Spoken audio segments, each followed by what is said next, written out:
Praise the Lord. परमेश्वर भला है और उसकी करुणा सदा सदा की है। प्रभु के उपस्थिति में मैं फिर एक बार आप सबों का इस चैनल पर स्वागत करता हूं। यीशु नासरी के नाम से मैं आप सबों को जय मसीह की कहता हूं, पर क्योंकि परमेश्वर जीवित है, उसकी कब्र खाली है। हालेलुया। और जय जयकार किसकी की जाती है? मुर्दों की नहीं, परंतु जो जीवित होता है उसकी जय जयकार की जाती है। हालेलुया। प्रिय परमेश्वर का धन्यवाद हो कि प्रभु ने फिर एक बार इस सेशन में मुझे और आपको लेकर आया ताकि हम उसके द्वारा वाणी को सुन सके, वो वाणी जो स्वयं परमेश्वर का जीवित वचन है। हालेलुया। और प्रियो, मेरा विश्वास है इतने दिनों से जो अध्ययन हम कर रहे हैं, अब तक जो कुछ भी हमने यीशु के लहू के विषय में सीखा है, जरूर उन वचनों ने आपके जीवन में बदलाव लेकर आया है। हालेलुया। और जब कभी भी शास्त्र के द्वारा मेरे और आपके जीवन में बदलाव होता है, तो हमेशा वो बदलाव मेरे और आपके जीवन में आशीष और भलाई को ही लेकर आता है। आमीन। उसके अलावा परमेश्वर का वचन और कुछ नहीं देता है। परमेश्वर का वचन जब जब भी आएगा तो वो भलाई को ही लेकर आएगा।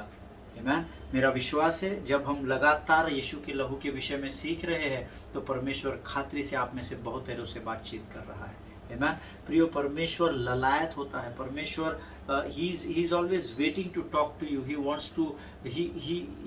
wants that you must listen to his word. वो चाहता है कि आप उसकी वाणी को, उसकी आवाज को सुने। लेकिन हमारे कान संसार की चिल्लाहट और पुकार में इतने व्यस्त हो चुके हैं कि हमने हमारे कानों को डस्टबिन बना दिया है, ताकि कोई भी आए इसमें गार्बेज या गंदगी डाले, कूड़ादान समझ के, और हम उसे ग्रहण कर ले। But I want to tell you, मेरे और आपके कान कोई डस्टबिन नहीं है कि कोई भी आकर उसमें गार्बेज डाले या गंदगी डाले। आमीन। मुझे और आपको कान इसलिए दिए गए हैं ताकि रोमियो 10:17 का वचन मेरे और आपके जीवन में पूर्ण हो सके, जो कहता है, faith cometh by hearing and hearing by the word of God. आमीन। विश्वास सुनने से, सूंघने से, खाने से, देखने से नहीं बोला है पवित्र शास्त्र। विश्वास सुनने से, और सुनना मसीह के वचन से होता है। हालेलुया। आइए एक वचन को हम पढ़ेंगे। इससे पहले हम अपने अध्ययन की ओर बढ़े। हम एक वचन पढ़ेंगे, भजन संहिता 27 और उसका 27 का 14 वचन, अंतिम वचन। कल हमने पढ़ा था, कल भी हमने भजन संहिता ही मनन किया था, जिसमें हमने चौथा वचन पढ़ा था। Today we are going to read psalms chapter 27 verse 14। भजन संहिता उसका 27 अध्याय, उसका 14 वचन। और वचन कहता है, यहोवा की बाट जोहता रहे, हियाव बांध, और तेरा हृदय दृढ़ रहे। हाँ, यहोवा ही की बाट जोहता है। आमीन। ये आखिरी लाइन अंडरलाइन कर लीजिए अगर आपके पवित्र शास्त्र में नहीं होगा। हाँ, यहोवा ही की बाट जोहता रहे। आमीन। इंग्लिश में मैं पढ़ता हूँ, wait for the lord, be strong and let your heart take courage. Wait for the lord. आमीन। हिंदी में बहुत ही सुंदर लिखा हुआ है, किसकी बाट जोहता रहे? यहोवा की। अर्थात यहोवा के अलावा दूसरे की नहीं। मेरे हस्बैंड कब आएंगे, मेरी वाइफ कब आएगी, वो तो आ ही जाएंगे। आमीन। लेकिन वचन कहता है कि तू यहोवा की बाट जोहता रहे। कब? हर पल, हर क्षण, अपनी सुविधा के अनुसार नहीं। तू यहोवा की बाट जोहता रहे, हियाव बांध, और तेरा हृदय दृढ़ रहे। हियाव बांधने के लिए बाइबल यहाँ पर इंग्लिश में लिखा है, बी स्ट्रॉन्ग। आमीन। यहोवा की बाट जब हम जोहते हैं तो बहुत सारी कठिनाइयां और परेशानियां शैतान हमारे जीवन में लेकर आता है। इसीलिए वचन कहता है, be strong and let your heart take courage. तेरे हृदय दृढ़ता से भरा हुआ रहे। नहीं, कोई भी परिस्थिति रहे, I will seek the kingdom of the Lord. हे प्रभु, मैं तेरे राज्य की खोज में लगा रहूंगा। हे यहोवा, मैं तेरी बाट जोहता रहूंगा। जब आप इस हृदय और इस करेज के साथ, इस हियाव और दृढ़ता के साथ खड़े हो जाते हैं, तब जरूर यहोवा की वाणी को आप सुन पाते हैं। आमीन। और अंत में यह अंतिम लाइन मेरे को बहुत अच्छी लगती है, हाँ, यहोवा ही की बाट जोहता रहे। तो मुझे ऐसा लगा कि परमेश्वर को पता है कि ये मेरी छोड़ के सब किसी की बाट जोहते रहेंगे, इसीलिए उसने 2 बार लिख दिया, यहोवा ही की बाट जोहता रहे, और आखिरी में तो रिस्ट्रिक्ट कर दिया, हाँ, यहोवा ही की बाट जोहता रहे ना। यहोवा के अलावा दूसरे की नहीं जोना। कोई आएगा नहीं भाई, दूसरे की वेट करेगा, कोई आके तेरे जीवन में भलाई को और अच्छाई को नहीं लेकर आएगा। पर अगर तू यहोवा की बाट जोएगा तो तेरा भला और चंगा ही होगा। हालेलुया। आमीन। प्रभु इन वचनों के द्वारा आपको बहुत ऐसे आशीष दे। आइए इस समय हम प्रार्थना करेंगे और फिर हम आज के अध्ययन में आगे बढ़ेंगे। Thank you Jesus. धन्यवाद यीशु, धन्यवाद यीशु, धन्यवाद यीशु, धन्यवाद यीशु। धन्यवाद और धन्यवाद और धन्यवाद देते हैं प्रभु जी। अपने आप को नम्र और दीन करते हैं, अपने सिरों को झुकाते हैं प्रभु जी।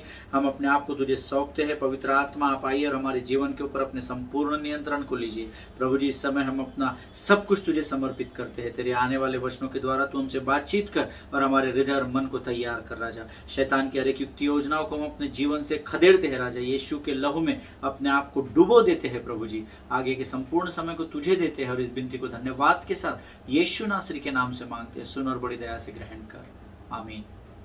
हालेलुया। प्रियो, कल हमने 6th पॉइंट देखा था हमारे अध्ययन में और मैंने आपको बताया था कि हम एक एक करके सारी बातों को देख रहे। कल जो हम देख रहे थे वो था इंटरसेशन, कैसे यीशु का लहू पिता के सामने उस स्वर्ग में मेरे और आपके लिए दया की विनती करते मध्यस्थी का कार्य करता है। उसके लिए कल हमने कुछ वचनों को पढ़ा था। हमारा जो की नोट था that was the book of Hebrew chapter 12 versus 22, 23 and 24 थे, जिसका कल हमने अध्ययन और मनन किया। और आज हम अपने अंतिम पॉइंट, जो 7 बातों के विषय में मैंने आपको बताया था, आज हम अपना 7वां और अंतिम पॉइंट देखने जा रहे हैं। और जो लोग नोट्स लिख रहे हैं वो लिखेंगे, ये जो लास्ट पॉइंट है ये बहुत ही इंपॉर्टेंट है और ये है एक्सेस, ACCESS, एक्सेस।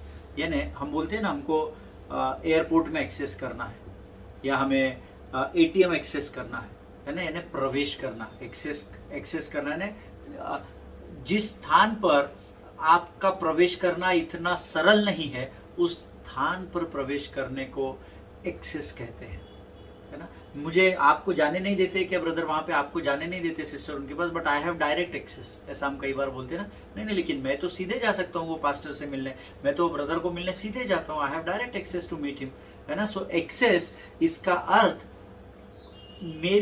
मेरी जो पवित्र शास्त्र जो जितना मैंने अध्ययन किया है उसके हिसाब से मैं आपको बता रहा हूँ। एक्सेस का मेरा ट्रांसलेशन ये है कि ऐसा स्थान जहां पर प्रवेश करना इतना आसान नहीं है, पर वहां पर किस प्रकार से यीशु के लहू ने आपको एक्सेस दिया है उसके बारे में आज हम सीखने जा रहे हैं। Hallelujah.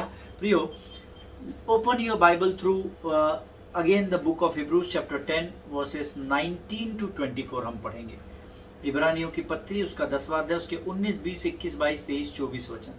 The book of Hebrew chapter 10 versus 19 to 24। मैं पहले इंग्लिश में पढ़ता हूँ, बहुत सुंदर सटीक जो ट्रांसलेशन है वो इंग्लिश में लिखा हुआ है। Therefore, brethren, having boldness or confidence to enter the holiest by the blood of Jesus, by a new and living way, which he consecrated for us through the well, that is his flesh, over the house of God that has drawn near, that's into the holiest of all with a true heart and full assurance of faith, having our hearts sprinkled from an evil conscience and our bodies washed with pure water. Let us hold fast the confession of our hope without wavering. Amen. प्रभु इन पढ़े हुए वचनों पर आशीष दे। जो लोग हिंदी में अध्ययन करते हैं वो अपने पवित्र शास्त्र में निकाल लेंगे इब्रानियों की पत्री उसका 10वां अध्याय, उसके 19, 20, 21, 22, 23, 24 वचनों को। वचन कहता है, इसीलिए हे भाइयों, जब हम यीशु के लहू के द्वारा उस नए और जीवते मार्ग से पवित्र स्थान में प्रवेश करने का हिया हो गया है, जो उसने पर्दे अर्थात अपने शरीर में से होकर हमारे लिए अभिषेक किया है, और इसीलिए कि हमारा ऐसा महान याजक है जो परमेश्वर के घर का अधिकारी है, तो आओ हम सच्चे मन से और पूरे विश्वास के साथ और विवेक का दोष दूर करने के लिए हृदय पर छिड़काव लेकर और देह को शुद्ध जल से धुलवाकर परमेश्वर के समीप जाए। आओ हम अपने आशा के अंगीकार को दृढ़ता से थामे रहे, क्योंकि जिसने प्रतिज्ञा की वह सच्चा है। आमीन। प्रभु इन पढ़े हुए वचनों पर आशीष दे। Now here in the according to the English version, boldness और confidence in original Hebrew language means the freedom of speech, जिसको आजकल देखिए आप न्यूज में देखिए, कोई भी किसी के बारे में कुछ बोल रहा है, कोई भी किसी बड़ा छोटा नहीं देखता है, कोई भी एक छोटा सा नेता होता है वो बड़े अधिकारी के विरोध में बोलता है, बड़ा अधिकारी छोटा बड़ा ना देखते हुए छोटे लोगों के ऊपर छिटाकशी करते हैं, कुछ भी बोलते हैं। और बाद में जब इनको मीडिया सवाल करता है तो ये लोग बोलते हैं we have freedom of speech. Boss, हमको हमारे भारत देश स्वतंत्र देश है और हमें यहाँ बोलने का पूर्ण अधिकार हमारे संविधान ने दिया है। मैन, ऐसा आपने कभी सुने है क्या? पता नहीं, मैं तो रोज सुनता हूँ, because I work with media. So मैं मीडिया का एक पार्ट एंड पार्सल होने के नाते से, एक इलेक्ट्रॉनिक मीडिया का पार्ट एंड पार्सल होने के नाते से, एक अंग होने के नाते से मैं ये रोज सुनता हूँ, है ना। और जो ये वचन आया है इसीलिए है भाइयों, जब हम यीशु के लहू के द्वारा उस नए और जीवते मार्ग से पवित्र स्थान में प्रवेश करने का हियाव हो गया है। इंग्लिश में सुंदर लिखा है, देयरफॉर ब्रेथरन, हैविंग बोल्डनेस और confidence to enter the holiest by the blood of Jesus.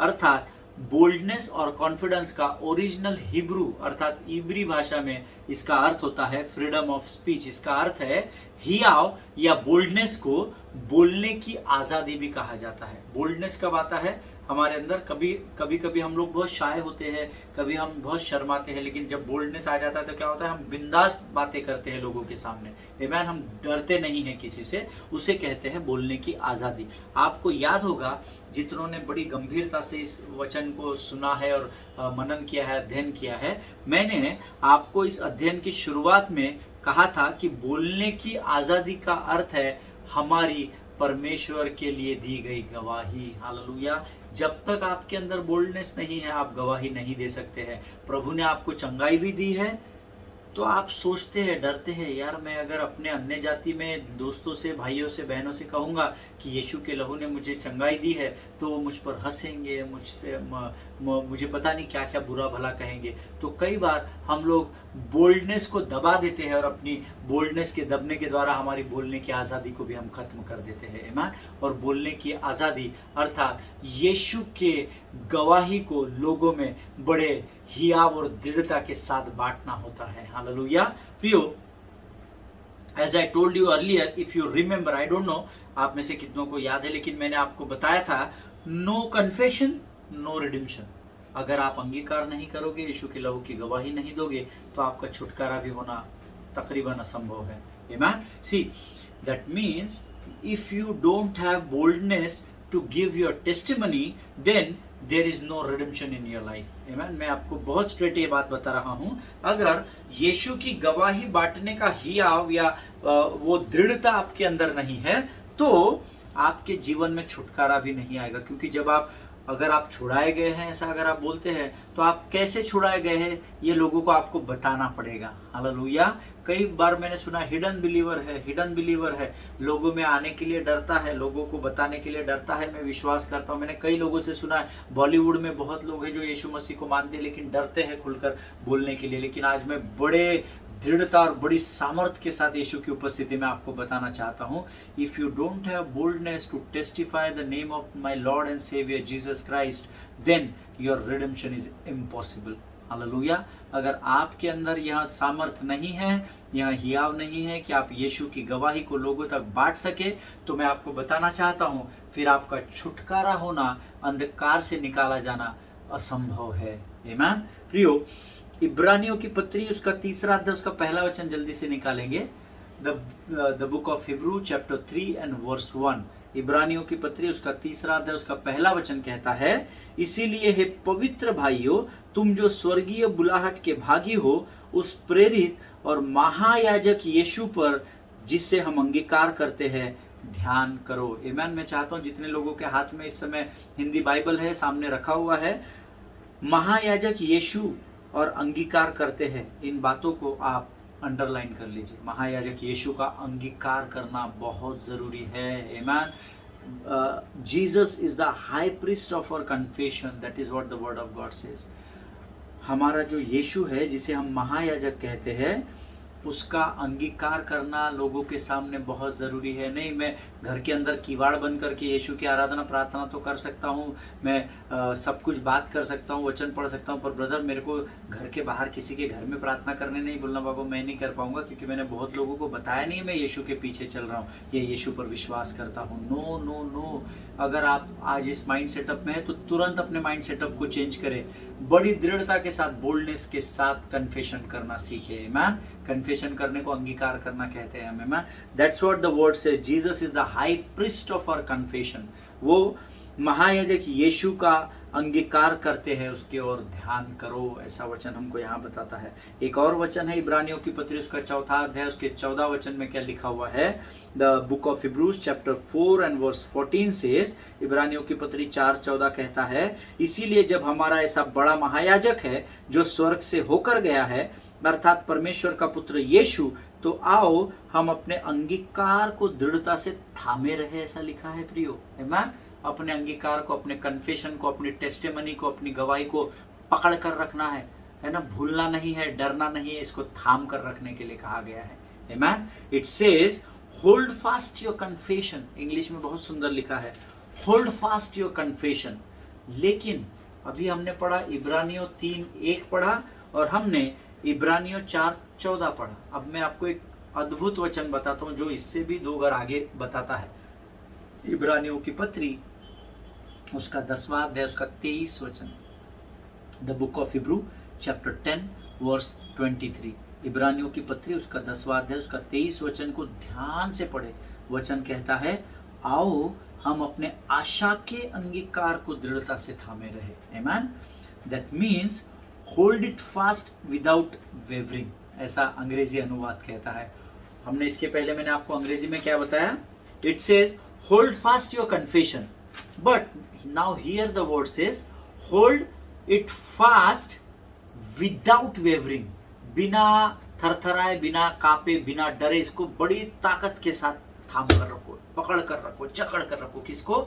यीशु की गवाही को, जो यीशु ने आपके जीवन में कार्य किए ना, उसको पक पक पक पक पक पक पक पक लोगों तक पहुंचाते रहो, बताते रहो। आज यीशु ने मेरे जीवन में यह किया, उस दिन यीशु ने मेरे जीवन में यह किया, उस दिन इतनी बारिश में मैं फंस गया था, मैंने प्रार्थना की, मैंने कहा प्रभु तेरे लहू में मैं अपने आप को सुरक्षित करता हूँ। यीशु के लहू ने उस दिन मुझे सुरक्षित मेरे घर तक पहुंचाया। मेरा उस दिन एक्सीडेंट होते होते बचा। जैसे ही मैंने आगे से ट्रक आते देखा, मैंने प्रार्थना की और मैंने यीशु से कहा, यीशु मैं तेरे लहू में अपने आप को सुरक्षित करता हूँ। और जैसे ही मैंने प्रार्थना की, यीशु ने फिर एक बार मेरे जीवन को बचा लिया।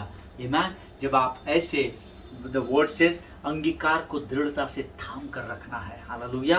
प्रियो, एक बिना संदेह, है ना, विदाउट वेवरिंग, ऐसा वचन कहता है, बिना संदेह अपने कन्फेशन को करना है। संदेह नहीं करना है, डाउट नहीं करना है, विश्वास में कमी नहीं दिखानी है, लेकिन दृढ़ता के साथ अपने यीशु मसीह की लहू की गवाही को हमको लोगों तक पहुंचाना है। आमीन। प्रियो, एक उदाहरण के तौर पर अगर मैं आपको बताऊं, मुझे नहीं पता आप में से कितने लोग फ्लाइट में सफर किए हैं। when you sit in the flight, you have to follow certain instructions which are given by the air hostess या केबिन क्रू, है ना। जब आप फ्लाइट में बैठते हैं ना ऐसे चेयर पे, तो आपको कुछ इंस्ट्रक्शंस दिए जाते हैं, वो आपको फॉलो करने होते हैं ना। वहाँ पे ऐसा नहीं, अरे मेरी इच्छा नहीं है, मैंने पैसा दिया है, फ्री में जा रहा है क्या, वैसा नहीं चलता। You have to follow the protocol. आमीन। सो जब आप फ्लाइट में बैठते हैं तो कुछ इंस्ट्रक्शंस होते हैं, अगर आप उनके रूल्स को इग्नोर कर देंगे ना, तो वो वहाँ से केबिन क्रू या वो एयर होस्टेस चलकर आती है और आपको बताती है, सर आपको, आप first time you are flying, no I am a regular frequent flyer. जब आप बोलते हैं नहीं मैं तो लगातार आते जाते रहता हूँ फ्लाइट से, तो फिर वो आपको फिर से बताती है कि सर ऐसे रूल्स आपको यहाँ पर फॉलो करने पड़ेंगे। आमीन, है ना। There is a protocol for everything in this world and even in that world. आमीन। हर चीज का एक प्रोटोकॉल बनाया गया है प्रियो। और मेरा विश्वास है जो मैं आपको बता रहा हूँ वो समझ रहे हैं ना। हम लोग फ्लाइट के सीट में बैठते हैं, तो जब आपका एरोप्लेन हवा में उड़ने जाता है, उसके पहले आपको कहा जाता है फास्टन योर सीट बेल्ट्स, है ना। ऐसा वो एयर होस्टेस हमको बताती है, स्पीकर्स में आवाज आती है, फास्टन योर सीट बेल्ट्स, अपने कमर की पेटी को कसकर बांध ले, है ना, और अपने बाजू की विंडोज को आप खुला रख दे, है ना। ऐसा वो कुछ इंस्ट्रक्शंस देती है और हमको वो बांधना पड़ता है। फिर जब एरोप्लेन हवा में उड़ जाता है और फिर बैलेंस होकर अपने डेस्टिनेशन की ओर बढ़ता है, तब वो एयर होस्टेस बोलती है कि अब कैप्टन ने, पायलट ने अभी पेटी बांधने का संकेत अभी बंद हो चुका है, फिर भी आप अगर चाहे तो आपकी उस पेटी को या उस बेल्ट को बांधे रख सकते हैं। आमीन। तो बहुत सारे लोग उसको निकाल देते हैं, रिलैक्स होने के लिए उसको निकाल देते हैं। लेकिन अगर टर्ब्यूलेंस अगर होता है, टर्ब्यूलेंस का अर्थ क्या बता सकते हैं? अगर हवा में तूफान या ऊपर जब आप उड़ रहे हैं अगर बादल आ जाते हैं या कुछ तकलीफ आ जाती है तो कई बार वेवर होता है ना, फ्लाइट ऐसा होता है, कई बार झटके लगने शुरू होते हैं। तो जैसे ही मौसम खराब होता है हवा में, फिर एक बार पायलट स्वयं अनाउंस करता है फास्टन योर सीट बेल्ट्स। आगे मौसम की खराबी के कारण आपको निर्देश दिए जाते हैं कि अपनी पेटी को कसकर बांध ले। हालेलुया। प्रियो, जब मैं इस पर मनन कर रहा था, वो लोग बोलते हैं बकल योर सीट बेल्ट्स, है ना, ऐसा अंग्रेजी में कहते हैं, बकल योर सीट बेल्ट्स, अपनी कमर की पेटी को बांध ले, है ना, एकजुट हो जाए, ऐसा वो कहते हैं। तब आप क्या सोचते हैं? जरूर कुछ तो भी गड़बड़ या टर्ब्यूलेंस या अशांति फैली हुई होगी, इसीलिए कैप्टन ने ऐसा बोला। तब हम जान बचाने के लिए क्या करते हैं? फटाफट बांध रहे, बाप रे झटके पड़ रहे हैं, फ्लाइट हमारा ऊपर नीचे हो रहा है, कभी ऊपर जा रहा है कभी नीचे आ रहा है, तो हम लोग कसकर बांध लेते हैं अपनी सुरक्षा के लिए। हालेलुया। मैं तो बांधता हूं, मुझे आपके बारे में नहीं पता। वैसे ही जब परमेश्वर का वचन कह रहा है कि अंगीकार करो, it's like fasten your seat belts, you know, परमेश्वर का वचन कहता है अंगीकार करे, अपने अंगीकार को दृढ़ता से थामे रहे या बिना संदेह थामे रहे। ये जो हमने तीनों वचनों में सीखा है, इब्रानियों की पत्री उसका 3 अध्याय 1 वचन, इब्रानियों की पत्री उसका 4 अध्याय 14 वचन और इब्रानियों की पत्री उसका 10 अध्याय 23 वचन। इसमें हमने 3 चीजें सीखी। पहला, अंगीकार करे, अंगीकार को दृढ़ता से थामे रहे, और तीसरा, बिना संदेह थामे रहे। तो इसका अर्थ क्या है? यहां परमेश्वर कहना चाहता है that buckle your seat belts because there will be turbulence. Hallelujah. यहाँ परमेश्वर हमको बताना चाहता है कि अपने अंगीकार को थामे रहो, क्योंकि आगे के समय में आपके जीवन में शैतान अशांति को या गड़बड़ी को उत्पन्न कर सकता है। हालेलुया। इसीलिए अपने अंगीकार को दृढ़ता से थामे रहो। जैसे उस एरोप्लेन में कैप्टन या पायलट या एयर होस्टेस या केबिन क्रू बताते हैं मौसम खराब है, इसलिए जल्दी से अपने सीट बेल्ट्स को बांध ले। हालेलुया। प्रियो, अपनी सीट बेल्ट को बांधे रहे ताकि आपको अशांति या आपको शैतान की योजनाओं का सामना न करना पड़े। हालेलुया। इसीलिए वचन कहता है कि अपने अंगीकार को अर्थात अपने कन्फेशन को अर्थात अपने गवाही को दृढ़ता से थामे रहो, बिना संदेह थामे रहो, लोगों तक पहुंचाते रहो। हालेलुया। ताकि जब शैतान आपके ऊपर वार करने का प्रयास करे तो आपकी शील्ड क्या होगी, आपकी ढाल क्या होगी? आपके मुख का वचन की गवाही का अंगीकार होगा। हालेलुया। आमीन। प्रभु इसे समझने के लिए आपको सहायता और मदद करे। ऐसा ना हो कि शैतान के द्वारा दी गई तकलीफें आपके सीट बेल्ट के बकल को खोल दे। आमीन। क्योंकि जब टर्ब्यूलेंस आएगा, जब अशांति आएगी, जब तकलीफें आएगी, और अगर आप दृढ़ता से उस अंगीकार को थाम कर नहीं रहेंगे, तो जो टर्ब्यूलेंस है, जो अशांति या तकलीफ आएगी, उसका प्रेशर आपके बेल्ट पर आया, और अगर आपने इसको थाम कर नहीं रखा है तो आप शैतान के लिए द्वार को खोल देते हैं, so that he should get access into your life. आमीन। ताकि वो आपके जीवन में प्रवेश कर सके। इसीलिए because he should not get access into your life, you have to fasten your seat belts. Amen. You have to buckle your seat belts. Amen. मेरा विश्वास है आप कनेक्ट कर पा रहे हैं। सीट बेल्ट्स को बांधे रखना आत्मिक स्तर पर क्या होता है? Keep on making the right confessions, keep on making the right confessions. सकारात्मक अंगीकार, सकारात्मक अंगीकार, सकारात्मक अंगीकार। क्योंकि नीति वचन फिर एक बार स्मरण करें, 18:21, मैंने तुम्हारे जीव में मृत्यु और जीवन की सामर्थ्य को दिया है, और जो कोई भी इसे काम में लाना जानता है वह उसका फल भोगेगा। आमीन। आमीन। प्रभु आपको इन बातों को समझने में सहायता और मदद करे। फास्टन योर सीट बेल्ट्स, अंगीकार को दृढ़ता से थामे रहने का अर्थ होता है keep on making right confessions every day, है ना। रोज सकारात्मक बातों का वचनों के द्वारा अंगीकार करते रहिए और परख कर देखिए कि यहोवा कैसे आपके जीवन में कार्य करता है। आमीन। प्रियो, दैट मीन्स हम परमेश्वर के सिंहासन के सामने दृढ़ता के साथ यीशु के लहू के द्वारा प्रवेश कर सके। हालेलुया। That is what the access which is given to you and me by the blood of Jesus. हालेलुया। परमेश्वर के सिंहासन के सामने जाने का एक्सेस केवल यीशु के लहू से होकर ही गुजरता है। हालेलुया। यीशु के लहू के अलावा और इस पृथ्वी पर, उस स्वर्ग में, उस अधलोक में ऐसी कोई और वस्तु नहीं, कोई ऐसा पानी नहीं, कोई ऐसा जल नहीं, कोई भी ऐसी बात नहीं जो आपको सीधे यहोवा परमेश्वर के सिंहासन के सामने ले जाकर खड़ा कर सके। केवल यीशु का लहू ही है जिससे होकर आप परमेश्वर के सिंहासन के सामने खड़े हो जाते हैं। Hallelujah. That is the power of the blood of Jesus. Amen.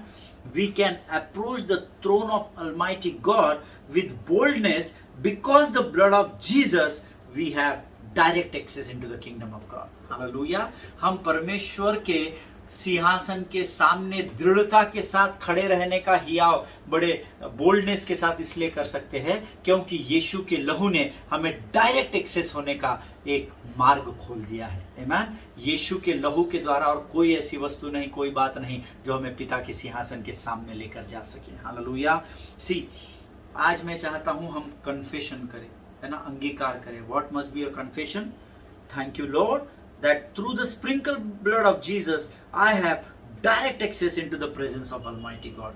प्रभु मैं तेरा धन्यवाद देता हूं क्योंकि तूने मुझे यीशु के लहू के छिड़काव के द्वारा सीधे तेरे सिंहासन के सामने आने का, प्रवेश करने का अनुमति दी है। हालेलुया। प्रियो, हमने 7 अलग अलग तरीके सीखे यीशु के लहू को अपने जीवन में कैसे अप्लाई करना है। 1 2 3 4 5 6 7 मैं इसको लॉजिकली फिर एक बार आपके सामने रखना चाहता हूं। आप आपके नोट्स में लिख सकते हैं। The first point which we had gone through, that was how the blood of Jesus redeemed us. Number 1 redemption, number 2 cleansing, number 3 justification, number 4 sanctification, number 5 life, number 6 intercession and number 7 access. आमीन। ये 7 बातें हैं यीशु के लहू के द्वारा कैसे आपको छुटकारा मिला, यीशु के लहू के द्वारा कैसे आप शुद्ध किए गए, यीशु के लहू के द्वारा कैसे आप दोष मुक्त किए जाते हैं, यीशु के लहू के द्वारा कैसे आपका पवित्रीकरण होता है, यीशु के लहू के द्वारा कैसे आपको जीवन प्राप्त होता है, यीशु के लहू के द्वारा कैसे यीशु का लहू आपके लिए पिता के सिंहासन के सामने दया की मध्यस्थी करता है, और नंबर 7 कैसे यीशु के लहू के द्वारा, उसके लहू के छिड़काव के द्वारा आपको सीधे पिता के सिंहासन के सामने जाने का हियाव होता है। हालेलुया। प्रियो, sprinkled 7 times works in us in 7 different ways. आमीन।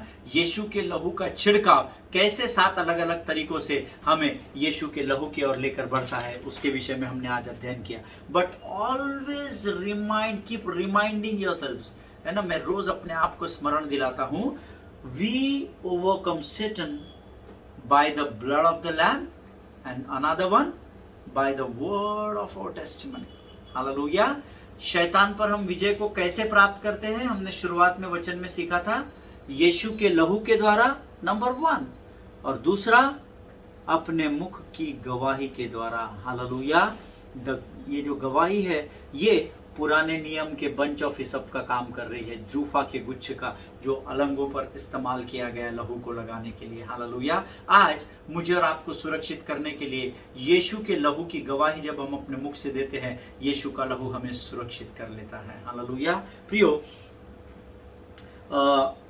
आज मैं यहाँ पर ये वचन समाप्त करना चाह रहा था, लेकिन हमारा समय समाप्त हो गया है। कल हम इसकी एक छोटी सी गवाही है एक परमेश्वर के महान सेवक की, वो हम देखेंगे। मैं आपको बताना चाहता हूँ कि कैसे यीशु के लहू ने उनके जीवन को बदल दिया, और फिर कल हम इसको समाप्त कर देंगे। हालेलुया। परमेश्वर आप सबों को बहुतायत से आशीष दे। इन 7 पॉइंट्स का लगातार अध्ययन करें और इसको बाय हार्ट कर लेना, इन 7 पॉइंट्स को, कैसे यीशु आपके जीवन में यीशु का लहू कार्य करता है। हालेलुया। आइए इस समय हम दुआ करेंगे। खुदावंद प्रभु यीशु नासरी के नाम से इन सारी बातों के लिए हम तुझे धन्यवाद देते हैं। राजा, तूने हमें तेरे लहू के विषय में बहुत सारी भेद की बातें बताई और हमारे मनों को और हमारे हृदय को मजबूत किया, स्थिर किया, हमारे विश्वास को ऊंचा किया, इसलिए हम तुझे धन्यवाद देते हैं। अपने आप को यीशु के लहू में सुरक्षित करते हैं और इस विनती को धन्यवाद के साथ यीशु नासरी के मीठे और जीवित नाम में मांगते हैं। सुने और बड़ी दया से ग्रहण करें। आमीन। हालेलुया। परमेश्वर आप सबों को बहुत ऐसे आशीष दे। एक दूसरे के लिए प्रार्थना करते रहे और अपने पासबानों के लिए, उनके परिवारों के लिए प्रार्थना करें। हम अगले सेशन में फिर एक छोटी सी 10-15 मिनट की एक गवाही होगी जो मैं आपके साथ बांटूंगा, और फिर हम उस गवाही के साथ इस विषय को समाप्त करेंगे और एक नए विषय की ओर बढ़ेंगे। हालेलुया। स्वस्थ बने रहे, सुरक्षित बने रहे। God bless you all.